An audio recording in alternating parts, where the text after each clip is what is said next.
Good day, Internet. Good day, Internet. Good day, Internet. Roger. Oh, hello, guys. It's the Internet. Welcome to the Internet. I'm Look, Roger. we're all here. It's that kind of day, isn't it? It's another day in paradise. Just Well, walking around, wearing my mask. It feels paradise in the sense of it being very hot where I am. Yeah, you guys got hot up there now too? It was hot last week. Mm-hmm. And yeah, it's like upper 80s. Oh yeah, we came down to the upper 80s. Here. It was 95, close to 100 over the weekend. Yeah, now it's only like yesterday it was only 84. It was darn cool, and today it's 87. 88 for me. 88. Ocho. Double ocho. How is it 88 for you? It's 84 here. It's supposed to hit. I don't know. Hey, you go talk to the people who. I mean, you guys don't live next door to each other. No, I guess we don't. He's in a hotter pocket, and he's ooh. You know, Roger dreamed of living in a hot pocket. Hot pocket. I don't know. I mean, if it is another day in paradise, it isn't the one that was conjured up by Phill Collins. That one isn't much of a paradise world. I know, at all. that's the whole thing. That was my kind of what I was saying also. Did I feel like I've told you guys about this before, that when I was in 8th grade, we did it was like a musical that the 7th and 8th graders put on. I don't know why we did it, but it was like months of like practicing and stuff. And it was the musical was called Turn Back Time, and it was like we did like songs and performances from various decades. If you could turn back. So like you did a Cher musical. Well, that's why it was called that, because that song was popular at the time. But no, we didn't sing any. We sang a Sonny and Cher song actually, but for the current 80s era, because we were at the end of the 80s by that point, we sang Another Day in Paradise by Phill Collins, and we acted out like the fact that people were mean to each other. Yeah. Oh, wow. It was like theater, but really bad. Yeah. Oh, you mean like on SNL when they do that high school? Well, it wasn't funny. Oh. It wasn't supposed to be funny, and not that song. It wasn't intended to be funny. Yeah. No, some of it was intended to be funny, but not that song. But yeah, looking back, I'm like, strange choice. Who said, you know what I'll do with these kids? Yeah, I guess we were trying to send a good message to think twice, you know. Trying to be a little sophisticated before your time. Yeah. That's usually what happens is, especially when it comes to creative stuff in high school, there's a couple of individuals who really think like, this is a chance where you get to kind of push the envelope. Well, this wasn't even high school though. Like it was like, as I understand it, because our band teacher was the one who like put it all together. I mean, it was an undertaking just because you have so many kids, but it was like like something that got made and sent to a bunch of schools. Like she did not orchestrate this herself. She didn't make Phill Collins. It was like something that like got sent to us and then we all practiced. Okay. All right. So if anyone else is like, oh yeah, we did Turn Back Time also. Oh yeah, let us know. Were you on that publication? Yeah. Yeah. We had variety shows in junior high that fit the bill of what you're talking about, but I don't remember that one. These would have been like 82, 83 though. Yes. Yeah. Patrick is just like, I have no idea what you people are talking about. Like, what are you talking about? I don't think Phill Collins was never popular in France. How do you know that? I mean, I know who Phill Collins is. I'm not like. Well, no, I'm not saying you're ignorant of who he is, but like, was Phill Collins I mean, he was pretty big. Yeah, he was pretty well known. He was fairly popular. Name a song. Another Day in Paradise. Besides that one. How about No. Studio? Oh, I know you. He was popular for you, Sarah. No, but what I'm gonna do is Patrick's gonna be like, oh yeah, of course, I know all these songs. I mean, I'm really bad with memory things. Like remembering things is not my forte. But yeah, I definitely know who Phill Collins is. I think I know he's a drummer from that band. That band. Wait, no one help him from that band. Why are you being mean, Roger? Roger's like, we haven't seen Patrick in 2 weeks. Come on. I know. And he's Stop like, grilling I him bet about you Phill can't name the Collins name again. you can't name the Well, band I'm that sure Phill there are Collins plenty of started in. French popular musicians I am incredibly ignorant of. I mean, all I know is Daft Punk and arguably not even a band category. Or Daft DJ-ish. Punk and Air and Love do Air. you know Serge Gainsbourg? No. Because those don't sing. They're just like techno electronica stuff.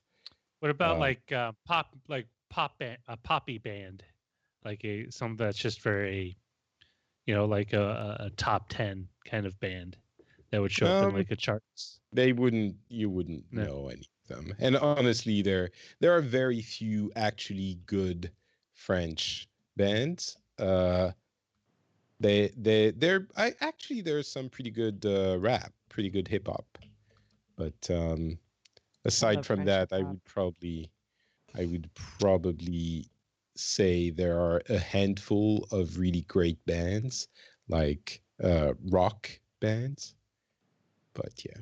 But Seriously is one of the best selling albums in France ever.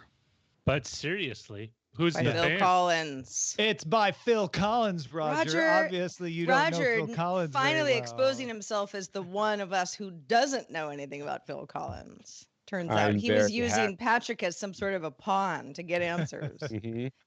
To hide his own my own his Phill ignorance and shame. Yeah. My PI, my Phill ignorance level. In the Air Tonight. Come on, don't pretend you don't know the drum solo for that. All I know is every time I hear that song, I think of Miami Vice for some reason. Because it was drums, yeah. No, it's the drums, but it wasn't the theme. It wasn't the theme song. No, the theme was like boppy, right? Yeah, but the Actually, drums, don't remember. the drums. I mean, it was that period of time when that style of drums became super popular, like dun dun dun dun dun. And they used it all, and it's weird because they did end up being in a lot of cop shows, like just having that kind of drum, like either as part of the open or as part of some sort of transition. Segue. Not like the scooter segue, but like a content segue. Well, that killed the discussion. Phill I'm sorry. Collins. I have a very warm place in my heart for Mr. Collins. In fact, Against All Odds, wonderful ballad. White Nights. In fact, some friends of mine saw Phill Collins in LA when concerts were still happening. This is last year sometime.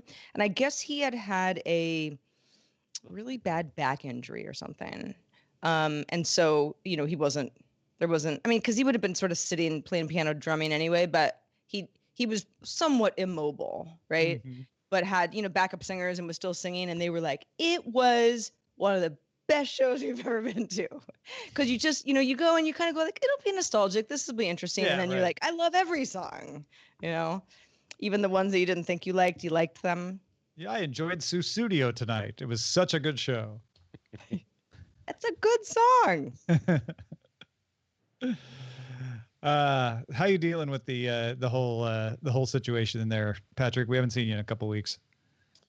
It's okay. We were not very affected in Finland because comparatively we went in lockdown earlier than most other countries that are affected. But we're still being pretty strict. We are coming in on 2 months of of lockdown. So it seems like it's going better, and we are hoping that at least daycare, which is what I care about, is going to be open in a couple of weeks, roughly, and we'll have the answer to that in about a week. So if that, and we had a scare earlier in the week because I live in a very small village. There was a fear that they wouldn't reopen the daycare for the summer because of budget constraints. Oh, that been like, we're already barely hanging on as it is. It's been suddenly you're like, I understand why villagers have torches and pitchforks sometimes. Yes, I would get like, I'm on a very short fuse about anything right now.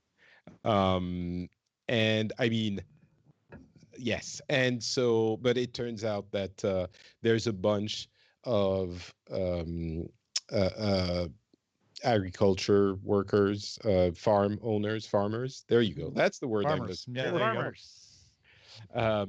In the area who need to get their kids taken care of for the summer, because if they don't, they will starve to death, and so will we, because we don't have anything to eat. You want the farmers to be free to go do their farming. Absolutely. Especially that harvesting part. Well, I mean, if they don't plant. The planting, the harvesting, those are really the two big important. And the growing is really important. It's all really important, really. So it's looking like we will have the daycare for the summer after all, which, I mean, I honestly, I don't know what I would have done. And I'm in a super easy version of having a 2-year-old at home, because we have a lot of space. We have several people here, and he's very cute and everything, but geez. Well, that's how they get you. No, that's why they are cute. Yeah. Yes, to offset the fact that they're going to be, that they destroy your life. It's their defense mechanism. Yeah. Well, at some point the investment will pay off. Is what I tell my wife. That's what I'm hoping for. Yes. You try to, and it's in the middle of the night. Just don't ever get tempted to liquidate that investment. That's not. Dark baby jokes. Not a fallacy. It's not a fallacy. Sunk cost is important. You might as well go the whole way. Yeah. When does it become a payoff?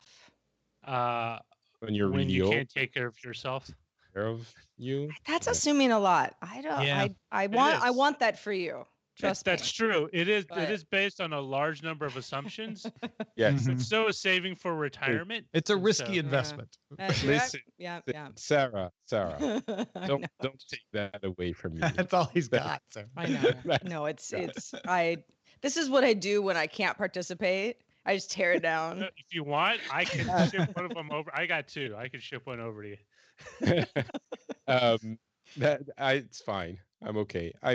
And so that, and the fact that he got a push bike and a helmet a few days ago.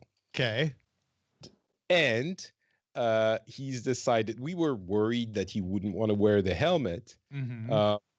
Well, I guess we should start worrying that the pandemic will never stop, because exactly the opposite happened. Oh, he wears it in the house. Yes, all the time. Like he takes it off just before going to bed and wants it back on as he wakes up. Oh my god, that's so cute. And it's incredibly cute. So there's that. The retirement help and the fact that he's wearing a safety helmet. A safety helmet all the time. Safety first. Gotta like that. Does he like want to like bang his head on stuff because he knows he's got the helmet, or he just likes wearing it? Well, the second option, it let's say it doesn't hurt when the banging happens involuntarily. Right. Yeah. But it's not like, oh, I have the helmet on, I'll bang my head against something more or anything like that. Yeah, because I know it's a style statement. Yeah. Yeah. And he actually the helmet kids times every once in a while, and he goes, "I'm really elegant." And that's like he says that. Well, like father, like son. You're both very elegant. Shall we do a tech news show? Let's. Don't see why not. Okay. Here we go in 3, 2. Coming up on DTNS, what we learned from an AI failure using computer vision to keep people at a safe distance from each other, and why the UK and France prefer centralized contact tracing over that Apple-Google decentralized plan. This is the Daily Tech News for Tuesday, April 28th, 2020 in Los Angeles. I'm Tom Merritt. And from Studio Redwood, I'm Sarah Lane. And from the slightly lighter forests of Finland, I'm Patrick Beja. And I'm Roger Chang, the show's producer. That's from the sunlight, not fires. Yes, indeed. Good. Yes. Good. Yes. Very glad to hear that. We were just talking about how darn cute Patrick's son is and Phill Collins, and they flowed seamlessly from one to the other. You got to get that wider conversation on our expanded show, Good Day Internet, to become a member at patreon.com/DTNS. Let's start with a few tech things you should know. DJI announced the Mavic Air 2 with a bigger image sensor than the original Mavic Air and DJI's own OcuSync transmission technology, which replaces traditional Wi-Fi in the original model. It has up to 34 minutes of flight time and comes with a redesigned controller. Pre-orders start today for $799 and start shipping May 11th in the US. DJI's Fly More bundle now includes ND filters, a carrying bag, prop guards, a charging hub, and 3 batteries for $988. 34 minutes. That's not bad. Yeah, not bad. UK payment company Checkout.com has joined the Libra Association. The Libra Association recently reconfigured itself to use one-to-one currency-backed stablecoin on a centralized blockchain. Shopify, nonprofit Hyper International, and cryptocurrency brokerage Tagomi also recently joined the Libra Association. It's not dead yet. Facebook's going to host hashtag graduation 2020 on Facebook and Instagram May 15th at 2 p.m. Eastern time. Everyone is welcome, whether you're graduating or not.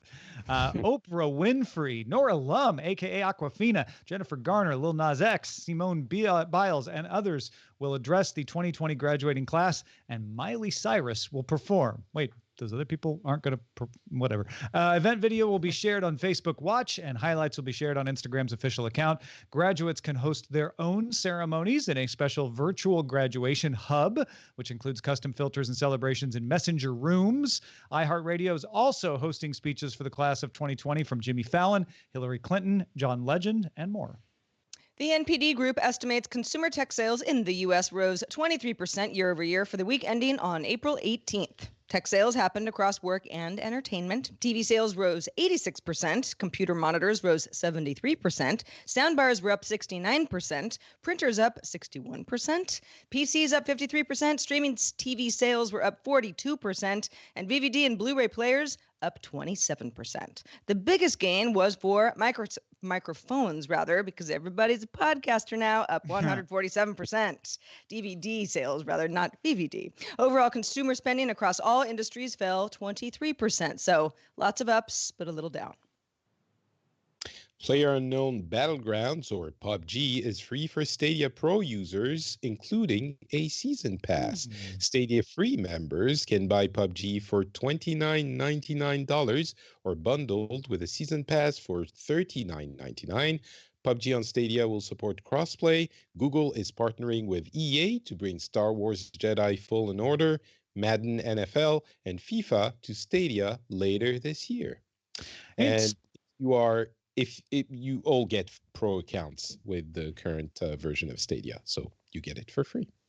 Instagram is launching live fundraisers to let nonprofit donations happen during live video feeds, which the company announced last week. Broadcasters can choose a nonprofit to support, and viewers make donations using their credit card, which then unlocks an I donated sticker, similar to the Stay Home sticker the company introduced back in March. Instagram users could previously fundraise for nonprofits, but only through their stories.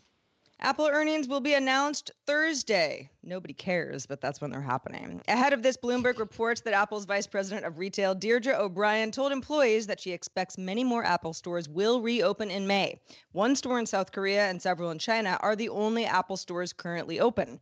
Canalys estimates sales of iPhones in China jumped 21% last year from a year earlier. Counterpoint Research estimates that iPhone sales in India rose 78% year over year in Q1. And analysts expect Apple to report a 6% drop in revenue and an 11% fall in net income. And then we'll probably talk about this a little bit more tomorrow, but Alphabet just releasing their quarterly earnings report, beating analyst estimates for revenue. Google's had experienced a smaller drop-off in advertiser spending than it had anticipated, given all of the economic turmoil. So not as bad of an Alphabet report as they thought. Google ad sales were $33.8 billion, up about 10% from last year. All right, let's talk a little bit more about what's going on with Amazon. Let's do it. Missouri Senator Josh Hawley wrote a letter asking the U.S. Justice Department to open a criminal antitrust investigation into Amazon over whether or not its employees used sales data from independent sellers, third-party sellers, in order to develop their own competing private label products within Amazon. Last week, the Wall Street Journal published a report, we talked about it here on the show, indicating Amazon might have used third-party data to develop its brands after all. An Amazon spokesperson told The Verge that the company bars employees, quote, from using non-public seller-specific data to determine which private label products to launch. So they're saying we don't do that specifically. New York Attorney General Letitia James wrote a letter to Amazon raising concerns over the firing of 5 employees who have spoken out about health and safety concerns at Amazon warehouses. And Amazon says all of the employees were fired for policy violations, not because they expressed concerns. Yes, and all fired coal miners were always fired for policy violations, never for union organizing. You can always trust that to be true. Looking at this Amazon third-party thing, Patrick, I'm curious what your perspective is on this, because Amazon could be looking at aggregated sales data that would be affected by third-party sales and use that, and I think legitimately want to use that to decide what products it wants to make in-house. The whole problem is about Amazon making things in-house that compete with third parties. It's not really necessarily about the data.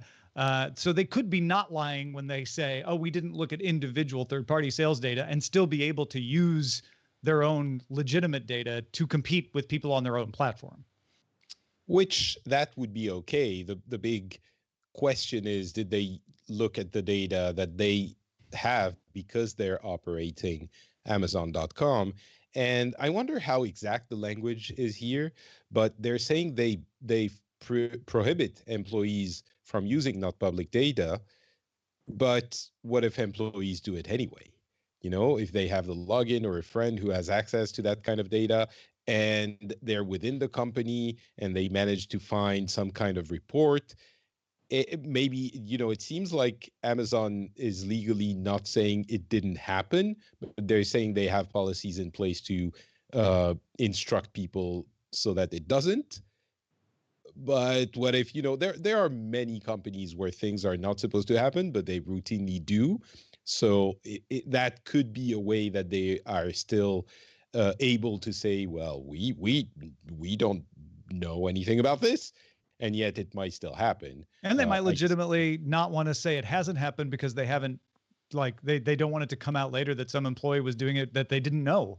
Right. And then, you know, I mean, that's a thing that your lawyers will tell you, like, don't say it never happened, because then you're in trouble later if you find out that you didn't think it was happening, but it was. Yeah, especially if you're the size of a company that Amazon is, there are things that just, I mean, even the best people in the positions of power aren't going to always know about. So yeah, you kind of want to err on the side of caution. You know, as it relates to warehouse workers, I know that Amazon has a current policy that's ending on May 1st for warehouse workers, kind of a blanket rule that it was work from home, you know, you don't have to come in, no questions asked kind of thing. You know, they're not going to grill you about whether or not you're sick.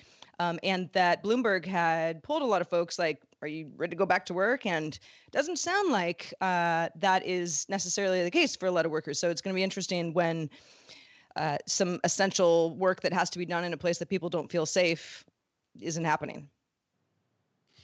A webinar about Microsoft Surface engineering was leaked on Twitter. In the video, a Microsoft employee says that the Surface does not have Thunderbolt support or removable RAM because of security concerns.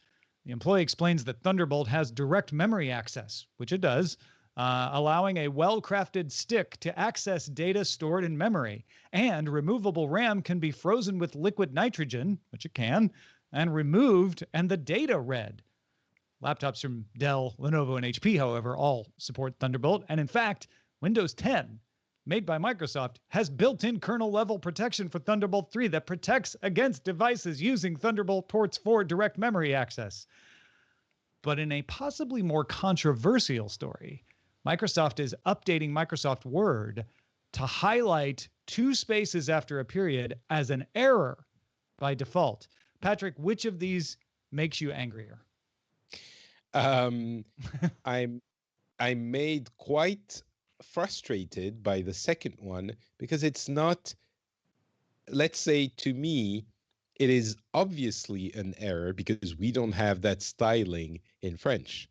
We do put spaces before semicolon and colons, which I think is heretical to English speakers, but double space after a period. What are you talking about? What are you doing? This is madness.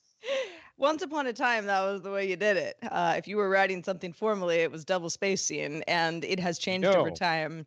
There was a point where it was kind of like Oxford commas, where people were on one side of the fence or the other, and then the double space people started to really that got thin. The crowd got thin.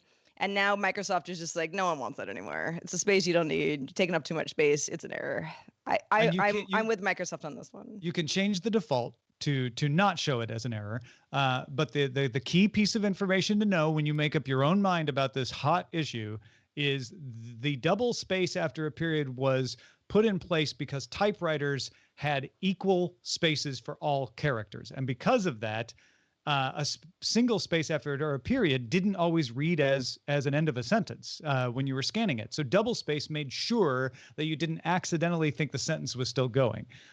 We now use fonts that have different spaces for characters based on the actual width of the character, and so that is not as much of a problem anymore. Well, now you know. As factories, construction sites, and stores begin to reopen around the world, social distancing will still be required to keep the spread of COVID-19 under control. Reuters reports on computer vision software being used for compliance. Chicago's Pepper Construction is using software from smartvid.io at a project in Deerfield, Illinois. Samarth Diamond Polishing Factory in Gujarat, India, will use Glimpse Analytics, and 2 Michigan shopping centers will deploy RE Insights distance tracking software. Similar software has been used to detect helmet compliance at construction sites and counts people in shops, but distance gauging and mask detection are new functions. So I wonder, once they have detected things like that, what happens? Are there sirens going off if someone is too close? Like, do you get a robot that shows up and scolds you and holds you up until you are far enough? That's what I wonder. Well, it depends on the situation. If it's a construction site, then the foreman can send somebody to go tell somebody to put their helmet on in the old one. And with this one, they could send them to go put on a mask. Or they could say like, oh, we're getting a lot of crowding over in this area. Go tell them to spread out. Or maybe tomorrow, let's reconfigure our work schedule so we don't have that crowding happen. There's a lot of policy sort of things. In the shopping centers, I don't know. I don't know if you just send the security people out to kind of remind people to keep their distance. Or again, you just use it as a way to say, okay, I think they're clumping up here because we put this store's signage near here, and if we change something, that'll ease the flow. But there's all kinds of information. I'm more curious how well it's going to do when this is new training. I mean, we've had a lot of training on the helmet stuff and using it to identify just how many people are going in and out of a shop, even to identify whether someone might be a woman in a shop and therefore put the women's clothing in the area where more women are in a shop. That's been done before, but they had to train these things up from scratch to be able to tell distancing, and I don't know how good they're going to be at it. Well, folks, you learn from failures as much more as you do from successes. What works in a lab doesn't always work in practice. Google Health has recently learned that, and to their credit, published the fact that they failed. They created a deep learning system that examines your eyes for evidence of diabetic retinopathy. That is a leading cause of vision loss around the world. The tool worked with 90% accuracy in internal tests. So Google Health thought, wow, that's actually better than a lot of field work. Let's take this tool and test it. So they went to rural Thailand, where it was a long time to get these tests turned around, and they tested it in 11 clinics. The normal procedure in these Thai clinics was to take images of a patient's eye and then send them to an ophthalmologist. And it would take about 4 to 5 weeks to get the results back. The Google system was supposed to be able to give you a result in seconds.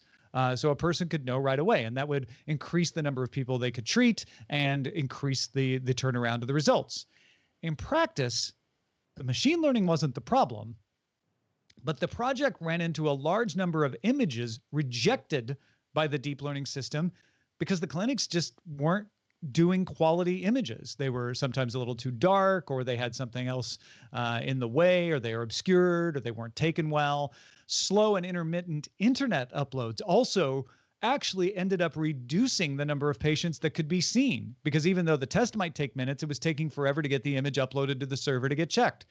Some patients were actually uncomfortable with the idea that they might get the results right away and have to go to a hospital immediately. They liked the idea of, I'll go take the test, I'll go back home, I'll wait 4 weeks, and then I can deal with going to the hospital. So a lot of them declined to participate in the study. In a paper about the project, the study's authors said, and I quote, "Attending to people, their motivations, values, professional identities, and the current norms and routines that shape their work is vital when planning deployments." This is really interesting. First of all, it's great that Google Health was like, "Hey, we've got something here. Let's take it out of the lab and help some people, especially in a place where you're, sitting there upwards of, a month or two to try to figure out if you've got issues with your eyes, which is really important. In practice, it's like, well, here are all the things that's actually limiting this great technological development in theory, right? And so you can observe that. You can say, okay, now we can identify what needs to be upgraded, internet, camera tools, variety of things. And then the people themselves getting used to, oh, this is totally different than what I thought I was getting into. And, so it's sort of part education and part just dealing with what people want and how they expect to be taken care of. And it's all very interesting. And the fact that the machine learning was sort of, it's ready, it was lab ready. Then you go back and you iterate, and that's based on the real world. Yeah, the conditions in the field are always going to affect how stuff happens. But this is a really interesting explanation of that. And I really was fascinated with the fact that the machine learning itself wasn't the problem, but the technology was, both in the imaging set. Some of it may have been training. Some of it was just the conditions of the clinics. They just didn't have the right setup. It was too dark, or there was varying light, and the internet. If you're relying on a cloud service to diagnose, you need really good internet, and not everywhere in the world has good internet. So kudos to Google Health for publishing this, because this is how you learn. You don't hide your bad results. You say, hey, we totally failed. Guess why? Here you go. We're going to try to do these things to correct in the future. Now you can learn from our mistakes as well. Maybe it's easier for them to say that they totally failed, but not because of the tech. Like, the tech was fine. It's just the context and the setup and all of that, which didn't make it possible to use in the real, in real conditions. Yeah. That could be. Or they're just being scientists, which that is also possible. Really the way this is supposed to work. Hey, folks, if you want to get all the tech headlines each day in about 5 minutes, go subscribe to dailytechheadlines.com. All right, we've been beating this drum, so I apologize to people who haven't heard it before, but comprehensive testing and contact tracing of infected people is considered the best way to limit the spread of the virus and let healthy people be able to leave their homes with low risk of infection. It's a way we can get back to work, get back to other closer to normal behaviors. And contact tracing is one of the things that technology can help improve. It can't replace manual tracing, but it can help augment it, improve it, make it more accurate, make it easier to do. We mentioned yesterday that Germany has opted for the decentralized system of tracking. That's the one being used in the Apple Google platform for what they're now calling exposure identification, because it tells you whether you might have been exposed. It doesn't actually trace any contacts. And the UK and France have decided that they're, for the time being anyway, going to go with a centralized system. That's where instead of everything being done on your phone, it's done on a server. Now, both systems use Bluetooth to detect exposures. And we've talked about that ad nauseum, but that's the thing where your device gets a rotating number. You don't know who the number is exposed to, but if that person gets diagnosed with COVID-19, the number gets sent out and you can tell like, oh, my phone was near that number because we exchanged that number through Bluetooth. So I know I was near that person who was infected. On the Apple Google system, that's determined on your phone. On the centralized systems that France and the UK are thinking about doing, that matching happens on a server. And that's really that's not the only difference, but that's the central one. The centralized system carries greater privacy risks because that's now all on a server. More people can access it than can access your phone. But because it's centralized, it allows for research purposes like graphing of data, look for patterns of spread, as well as the ability to ask a user to voluntarily share their location data to maybe help study how the virus propagates if they want. That's something you can't do with the Apple Google system. There's also a technical difference specific to the iPhone, where iOS doesn't allow most apps to do Bluetooth data handshakes in the background. They will for their platform, and they won't for other platforms. So the UK, Australia, and others are planning to have an app kind of wake itself up regularly to be able to do these Bluetooth handshakes, which will use a little more power than if they were allowed to just kind of quietly be in the background.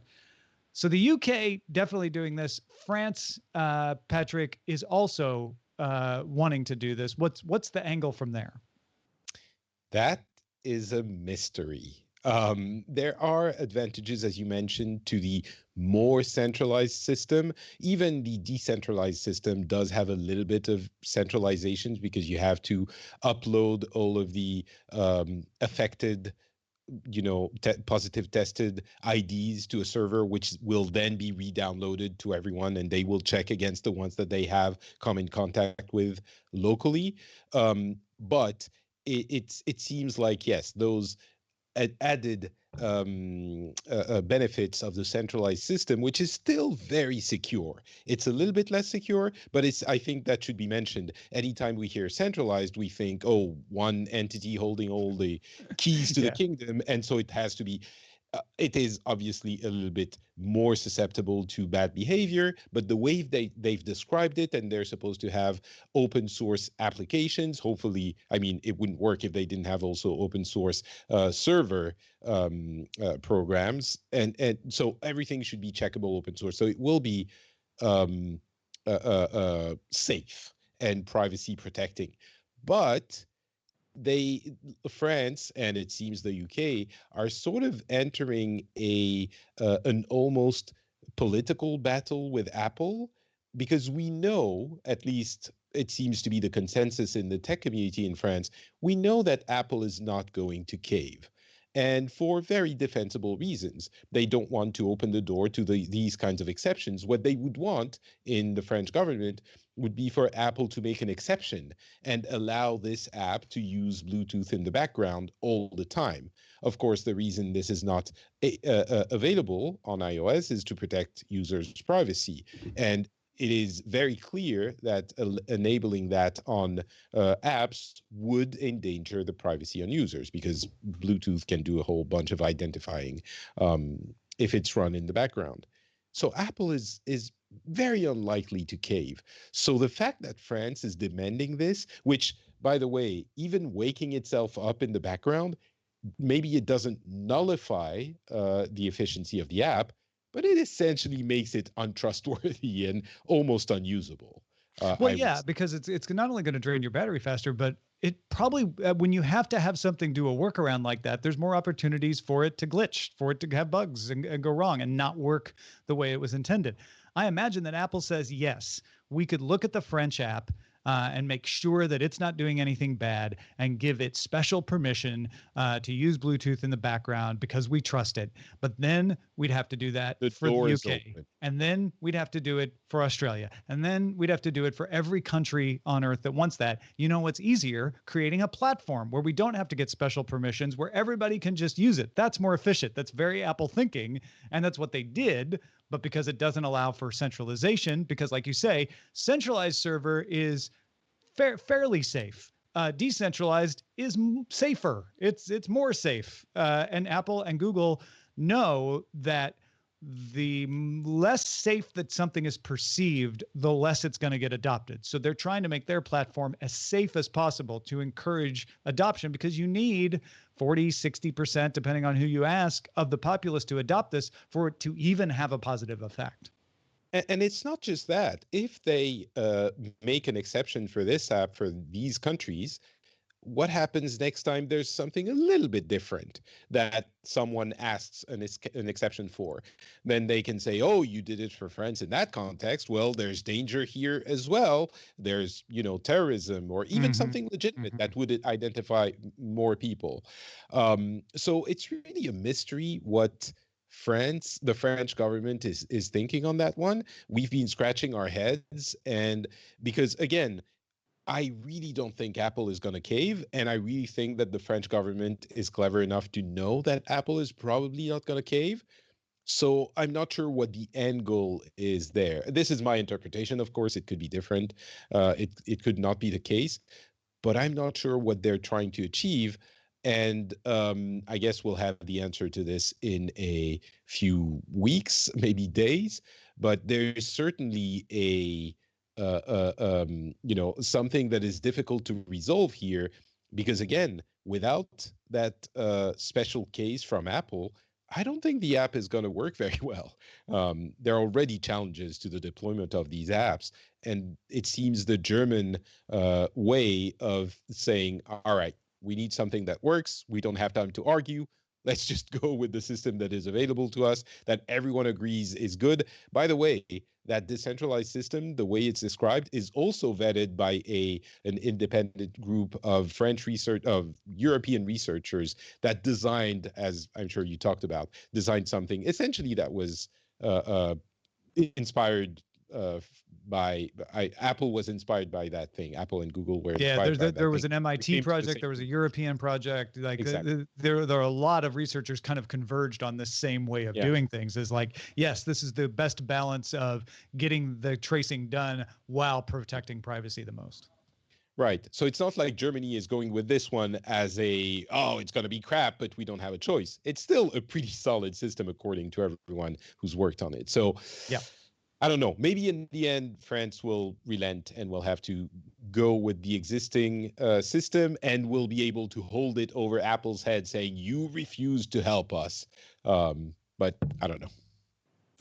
A lot of stories about contact tracing and how companies and governments are planning to solve it their own ways. And, those often make it to our subreddit. You can submit stories that you care about and vote on them to get them up to the top so we can see them and we can know what you like to hear about at dailytechnewsshow.reddit.com. Thank you in advance. Let's check out the mailbag. Somebody who wanted to remain anonymous wanted to chime in on our discussion yesterday about GDPR and whether or not it's being enforced and whether or not it was just big waste of money, depending on what countries we're talking about. Anon says, I work in marketing for a global technology company. Since the announcement of GDPR a few years ago, it's been a major priority to make sure we're fully compliant and, in fact, extra cautious given some ambiguity in some of the wording of the rules. This meant changing online form entries, opt-in policies, not just for Europe, but all of our markets. It also meant changing web pages and web experiences, how we work with third parties, how we run advertising campaigns, back-end tools, platforms to make sure that the data is filtered, collected properly, etc. And we saw impact and major effects from these changes. Can't speak for all companies, but not wanting to be made an example of and being fined 4% of total annual turnover, our company made sure to follow the rules. Yeah, so it's not just lack of enforcement that might be keeping GDPR violations down. It could be that a lot of companies are like Anonymous's company here, and they're just following the rules. Yeah, exactly. Also following the rules. Just kidding. We follow your rules if you're a master or grandmaster anyway, including James P. Callison, Juan D. Hernandez, and DeGracia A. Daniels. Woo-hoo! Yes, thank you very much. You're awesome. Also awesome, one Patrick Beja, who we have missed. It's been a sad 2 weeks without the Beja. Good to have you back. What's been going on? You know what? Taking care of the kid and hoping that things will get back to normal at some point. So pretty standard, but also podcasts. If you enjoy gaming, you might enjoy Pixels. If you enjoy reasonable discussions about things that are happening in the world, you might enjoy the Phileas Club. And both of those are at FrenchSpin.com. Go check that out, or check me out on Instagram. I'm not Patrick over there. We are exceptionally thankful for our patrons, which means that the majority of the funding for our show is secure because you folks are still helping us out. Thanks to everybody who's been able to stay supporting us or even increase support to help cover those who can't. I can't tell you enough how thankful we are for that. And if you're listening to this on the public feed and you want to get rid of the ads and support us directly and cut out the middleman, you can do so and get some perks, get some extra content and some extra fun stuff like our Discord by becoming a patron at dailytechnewsshow.com/Patreon.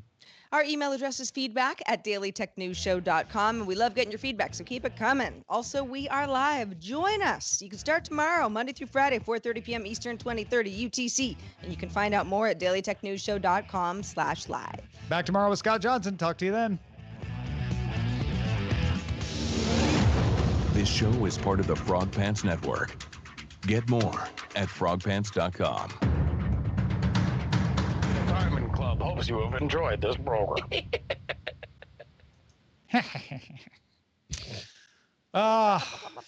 Patrick, we missed fun. you. We did. Thank you. I missed you Good. too, although I did not miss going to bed this late. I'm sorry about time zones. Why must they exist? That's the opposite of magnets. When you see magnets, it's a wonder. And time Right. zones, yeah. Magnets, they make sense, but time? Time zones. No sense at all. I will abscond and talk to you all in a week. All right. That sounds Sweet great. dreams. Sweetest dreams. Think of Phill Collins. Dream of. If I think of Phill Collins now, I'll forever think of Roger. Because it's another day in paradise in my hot pocket. It's just such a nice visual. Phil and Roger in paradise as you drift off to sleep. Now Aw. you'll have pleasant Have a dreams. good day, everyone. You Bye. too. Bye. Our toes in the white sandy beaches. DTNS.showbot.tv is the place to get our titles. If you're watching live, you can submit them in our Discord or Twitch channel. We have several wonderful suggestions from folks today, including an AI for an eye. I like it. It's pretty good. Also, because Oprah's involved, you are graduating and you are graduating. Just being scientists. Just being scientists. So with you. A well-crafted stick. That's the Microsoft article. Social distancing, not double spacing. Everybody's welcome. In Amazon, we antitrust. Is virtual graduation real diploma? In Amazon, we antitrust. I like that one. Yeah, that's pretty good. Why aren't I'm sometimes I vote for them. Oh, there we go. I vote for them so I remember them. And my votes weren't being counted. Fraud. Now they are. Now it's working. I had to reload. What's the French angle? It's another one. Centralized mystery. The period of social distancing, again, because of the double spacing. Why is that getting lumped in with social distancing, though? I think they're combining different stories. Yeah. together. Yeah. Okay. Yeah. It was right. Ooh, space for error. Space for error. Yeah. Because the double space. Oh, error. Yeah. Got it. Error. Um, Error. What do you guys like? I'm open to anything. I Sarah? do like. I liked in Amazon we antitrust, but I don't know if we've used something like that recently. I don't think we have. That doesn't strike a bell with me. Mm-mm. Strike a bell, ring a chord. It doesn't ring a chord with me. Yeah. You know why you can't? You can't do What's it. the French Yeah. angle? Oh, you don't like it in Amazon with antitrust? I think he's No, just no. trying to bring Patrick into it. No, I thought you said you didn't. It didn't ring a bell with you. No, that we've used something similar. Oh, Right. got it. Yeah, Yeah. no, I'm fine with that. Oh, good. Okay. I Yeah, I was misunderstood. when Sarah said have we used that before, I was mixing my metaphors to say no, I don't think we have. And I could have just not been a jerk and been like, I knew what you meant, but I decided to No, just what kind of point show it would that be? I want you to do that because I do this all the time. I kind of half knew I was doing it wrong and just didn't stop myself. I'm like, yeah, whatever. Yeah, you know what I mean. Yeah. For GDI, oh wait, who was that? It was I Am Sci-Fi. Thank you for that title. For GDI, Roger dreams of living in a hot pocket. I don't dream of it. I just am in a Oh, hot pocket. you dream of it. Another Day in Paradise probably really should be the title of that. That's pretty good. Yeah. Junior high scooter musical. Scooter Lane. That's right. Oh, I got it. It's been so long now. It's I like know. I have to like bring it back as if it never happened. But it's a Patrick thing. This one's good. Phil and Roger against all odds. Ooh, Oh, that is good. I like that. that's good. Take a good look at me now. They are cute, but they destroy your life. Kids. Phill Yeah, Collins don't is even have to say kids. It's so obvious Yeah, I what you're know. talking You about. don't. In fact, they didn't write it. I just added it myself. What Like, else is as cute as a kid that's life destroying? dog. Yeah, right. Spouse. I don't know. A dog destroys things like shoes or a pillow. A kid is just Yeah, they've kid really has got a power. wider range of damage. Yeah. They're Um, OP. a monkey, like having a monkey as a pet. I don't know, take kind of destructive. It might destroy your life. Yeah. Let's go with Another Day in Paradise. As the Let's title. do it. All right. Thank you, Zoe Brings Bacon. That just feels right to me. That we mentioned it how many times? It's the title. Enough. Mm-hmm. So, air quality forecast for my area today: unhealthy for sensitive groups because of ozone. Hmm. Oh, I think it's just it's the getting heat. hot, right? Yeah. yeah, The particle heat cau- pollution's not bad anymore, but yeah.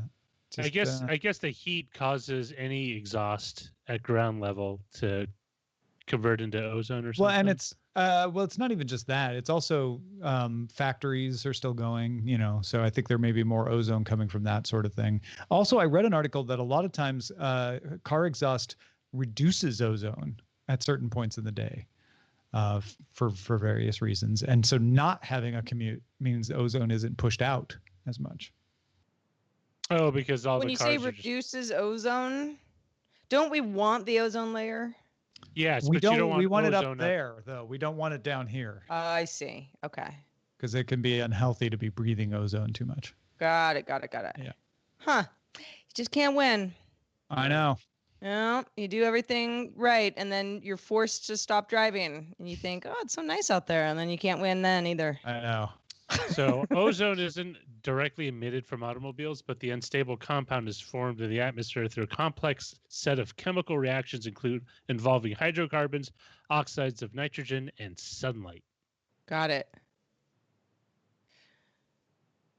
Earth and science. Earthy science. She blinded me. Do do do do. Thomas Dolby. Poetry. Yeah, this is from LAist. Philip Fine, Deputy Executive Officer for the South Coast Air Quality Management District, that's who measures the air quality here in Los Angeles, told us recently there had been fewer heavy trucks on the road. Some of that has been resolved. Hopefully, let me find the ozone thing. Better known as smog, a new chemical that forms when NO2 and other car emissions get baked by the sun. Ozone levels are typically higher in the afternoon because much of LA's daily air pollutants get carried into the region's air. Vehicle emissions both cause smog and eat it up later in the day.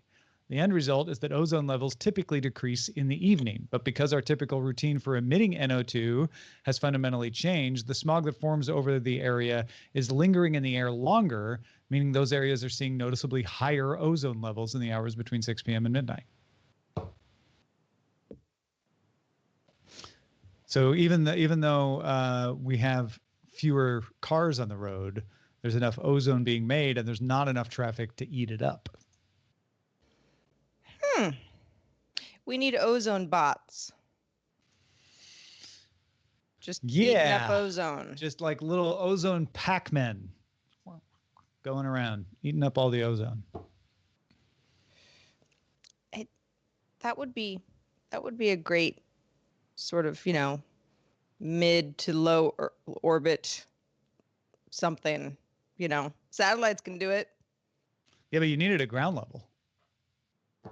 But can't there be filtering happening at the higher levels so it doesn't get to the ground level? But that's not where it's coming from. It's being generated down here. All the compounds are mixing, and then there's a chemical reaction when sunlight and heat. Got it. Yeah, that actually makes sense. You could keep explaining it to me, and I'd be like, "What about a robot?" Well, I think robots are also the answer. It's just they got to be in the right place. And then, welcome to the new robot, Sarah Lane. What? I'm very that's busy. The answer. I can't do it. Very busy. My robot will take care of that one.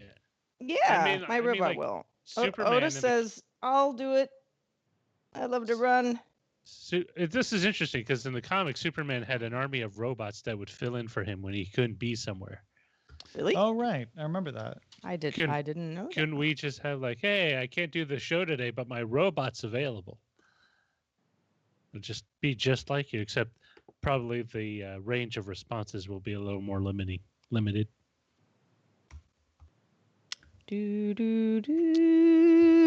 what if they could? If only could put a decade's worth of knowledge into your robot's head, what decade would you put in? I guess the most current one, if you're doing the Daily Tech News show. But then the conversations for GDI wouldn't be as entertaining.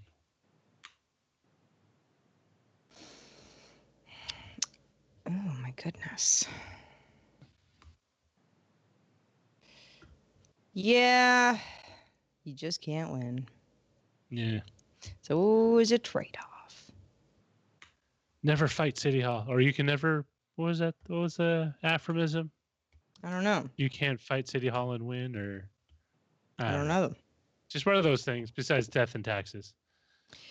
One of I was trying to think of things that mixing my metaphors, things that I get wrong. Couldn't think of anything just now, but I do remember that, and this is something that it's just a very common mistake where people will say instead of by accident, they'll say I did it on accident, and it's whatever. You either don't know the difference or you're just like, you know what I meant, right? That's a simple one. But I had an uncle who, when we were kids, I didn't see him all that often, but I remember him correcting us so many times. It seemed to be his crusade in life. We'd say on accident, and he'd say, it's not on accident, it's by accident. Would you say by purpose? Yeah. And everyone would just be like, oh, God, no. Don't be pedantic. You're right. And then it was like we knew to this day I always for sure know because of Uncle Rich. But at the time it was like this really annoying thing, but he did instill it in my brain. Was Uncle Rich happily married? Yes. Oh, yeah. Okay. Well, he wasn't, and then he was. So yes and no. At what stage was he pedantic on the on and the by? He was always like that. Oh, okay. he was just one of those people. Stickler for detail. But that's maybe it runs in the family. Very persnickety about languages. It kind of reminds me of my chemistry teacher in high school. It was just, would you say by purpose? And we'd be like, oh yeah, that one does sound a lot weirder, but we're still going to do it wrong. Meaning that you would say by accident and on purpose, not on accident and by purpose. And that concludes our lesson. The Washington Post has an article about the spread of viruses on airplanes, which has the most frightening graphic of all time that will keep you from ever wanting to be on an airplane. showing the spread of particles coming out of one passenger and how current ventilation systems spread it. But it took me forever to get to the promise of the article, which is like, there's a way to fix this. They buried it like in paragraph 110, which is horrible journalism writing. I'm sorry. It's just not good editing. But down there near the bottom, this is why it's been quiet for so long. I finally found that the science shows that if you put the vents on the floor, this is a very simple fix, that cuts the exposure by half. Because instead of having the air blowing what's coming from people back down into people, the natural warmth of bodies and the warmth of exhalations lift it up and it's taken out faster. When they mean ventilation, do they mean the little spigot things that sit above your chair that you can? No. I mean, I'm sure that's part of it, but no, we're talking about the entire cabin's ventilation. So the actual cabin, the one that the one that they function that is powered by bleed air from the engines. You'll have to go read the horribly written story to find out all those details. You know what? I can only get to the point that right now the cabin has the vents in the top, and if you put them at the bottom and blow up, that reduces transmission. Well, it's a bummer because flying commercial was so fun before. I know, it was such a there was relaxing, nothing. enjoyable There was just experience. there was nothing about it that felt like kind of a hassle or maybe a little cramped or uncomfortable in any way. You were treated like royalty. Really? Yes. From But the minute you I stepped at the flew like a airport to- queen. No more. No more. Man. Well, we almost talked with Patrick today about like, what's life going to be like afterwards? And we ended up going with this app thing instead. But I am curious, like there's a lot of this pressure, like, let's get things going. Let's reopen. Like, what are you going to have to do? Like some people will just go back to work because they have to, right? They got to pay their bills. Some people are going to go out and about and go back to restaurants and stuff because they want to, because they're extroverts and they can't stand being cooped up. There's a lot of people who are going to be like, yeah, I ain't going anywhere. I don't feel safe. That's not, me. And that's a significant number of people too. How are you going to make people feel like they are okay leaving their house again? I was thinking about, Roger, you never leave your house anyway, though. Yeah, you're fine. Well, my home is my castle, and what good king would leave his? I'm just saying, his castle. We don't need to change your behavior because you already had this behavior. What dawned on me is like the first business, whether it's a restaurant or retail outlet or some sort of entertainment venue like a movie theater, can come across a solution that allows people to come in, but at the same time make them feel secure, not just like in a safe way, but like in a germ-free environment, where you could you could shop. You don't have to worry about getting mugged or getting COVID, like something, maybe not that crass, but generally along those lines where people will feel comfortable.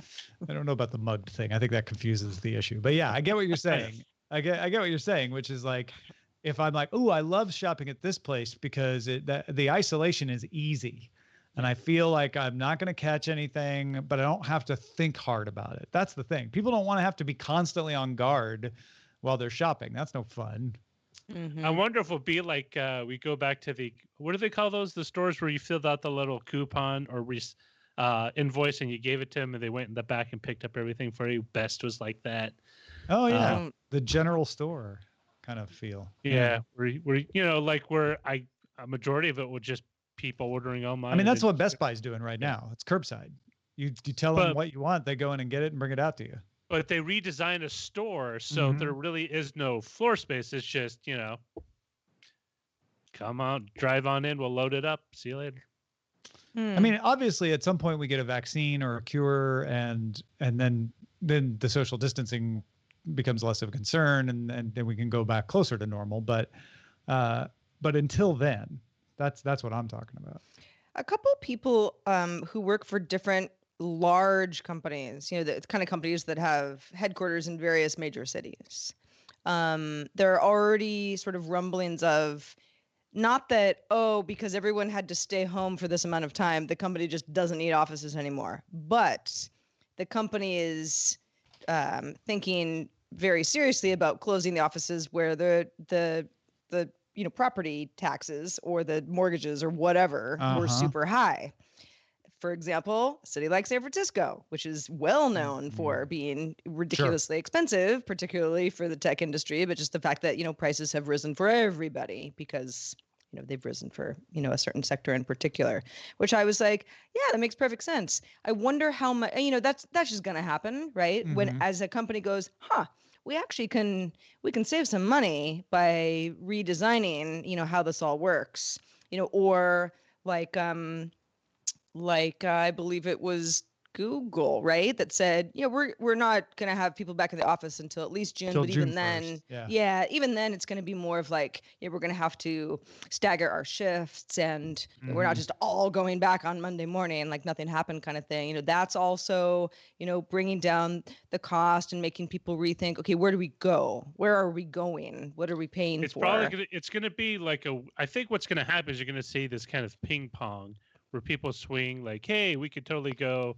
officeless to, okay, we really need an office, but we don't need as much space as we needed. Yeah. As we originally thought. we can just eliminate our biggest expenses when it comes to office and still have like multiple headquarters in cities. I mean, I remember Revision 3 kind of had that with our sales team because our sales team wasn't always in the office every day. They were in maybe half the week and sometimes only half a month because they were constantly out on the road talking to clients or trying to pick up new clients. So they didn't need a physical space all the time. They would work in a but that's just sales. Yeah. I mean, that's always. Oh no, I don't think that changes. But you could set up more of those, and I mean, not everyone needs to be in the office, 5 days a week. Some only need to be in there maybe 2 or 3 times. If you Stoic Squirrel points out, you will need more office space for the people you do have in the office because you'll need to keep them farther apart. True. So it may balance out where you we'll send people Roger's saying off to do other things and we'll rotate shifts, but we still need the same amount of office space because we can't, we basically can only have half the number of people in the space we had before because we have to keep them apart. I don't know if it's even half. I don't know what the number is. So do meeting rooms get bigger or? Well, they would, or you just have fewer people in there. Yeah. A meeting room that you could have 10 people in now can only have 3 maybe, or 5.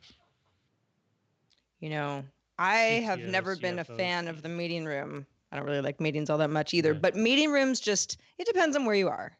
Some meeting rooms are really nice, but usually I find there's too many of us and it's windowless. And depending on the nature of the conversation, sometimes the doors close and you're in there with all these people and you're just like, I don't want to be in here. I don't like it in here. The recycled air doesn't, I don't like it. It's a little claustrophobic. So sometimes it's not the most productive use of everyone's time either. Like there's some meetings that, okay, well, you can wait, Roger, you're saying meetings aren't always productive? Yeah. Could we have covered this in a single email with everyone? I've never heard anyone complain about that before. This is radical. Well, Tom, you're hearing it from me. Finally, someone brave enough to speak out. The resistance begins today. Yeah. I was in a meeting once, and you know what? They didn't even stick to the script. What? Yeah, it went long. This is unconscionable. Spilled right into my lunch break. The side tangents are the worst, though. Or just where it's like, oh, let's have, who should also be in this meeting? Let's bring I hate those. And then there's not enough seats, and so people are in the doorway, and you're like, but then you have to wait for them to show up. Let's not discuss this right now. There needs to be a class taught on meetings, and no one should be allowed to run a meeting until they have passed the class. Right, you need a certificate. Because it's a skill to because people are crazy and they'll try to distract the meeting and get it off course and go into topics that aren't related to what you're talking about. That's just human nature. It's a skill to have someone who can run a meeting and go, hold on, we're not going to talk about that right now. Let's stick to the thing that we really needed to be here for. Because that's why meetings end up ranging on is people hijack them, or the person who's running the meeting never had a focus in the beginning and is just let's go around the table and have everyone talk. And it's nice. Those are the worst. Oh yeah. That's the ones that could be, like you say, could be handled in an email. Mm-hmm. But then people don't read their email. So what happens is they send out the email and people are like, oh yeah, I didn't read that email. And they're like, well, we should have a meeting. That way we force you to hear the information. Just have a thing that says you've read the email. Like, you click on it and It then doesn't work. It doesn't work. Making people comply to reading an email is never going to solve the problem. That's going to be one of the job requirements. Must read. Great. And then you'll just have people not meeting the job requirements. Like, it actually doesn't change You're behavior. on probation, Charles, until you start reading email. Oh, wait. Now we don't have any employees You're because no fired. one reads email. The company cannot stand. You know what? I'm going to have everyone come in and I'm going to print these out on Post-it notes and I'm going to post it on your chest as you walk through. That's one important thing of being a manager, I think, is realizing that there are just things that some humans will never do. And it's like understanding when it's a behavior you can actually train people to do and when it's just like, it's not worth the battle. You just need to come up with another solution. Right. You'll drive yourself mad. What if I could deliver a cookie at the end of each email that you you'll measure whether or not you scroll through it? Now you're talking. I don't know how practical that is, but you got the right idea. Snickerdoodle or semi-sweet chocolate chip. Also, reading an email isn't the best way to convey information either, right? Like, I don't know. It depends. It depends on the information. We could go the Ronald Reagan route and have someone draw complicated topics in cartoons that would be easily understood across multitude of people. Mm-hmm. Yeah, and leave them as little pamphlets on people's chairs. Did you read your email today? Question mark. I love a good passive-aggressive pamphlet. Well, I'm thinking of what were those little cartoon pamphlets that warned you about going to hell? I don't know. Wait, are you talking like those from little cartoon? There's cartoon booklets. Was it like from the Watchtower type stuff? No, it's not. But it's. I mean, who was disseminating the information? This does not ring a bell. Getting a little booklet saying I was going to hell. No, I don't remember ever seeing that. Never once. But perhaps I'm not. You definitely know what I'm talking about, though. Perhaps I'm not.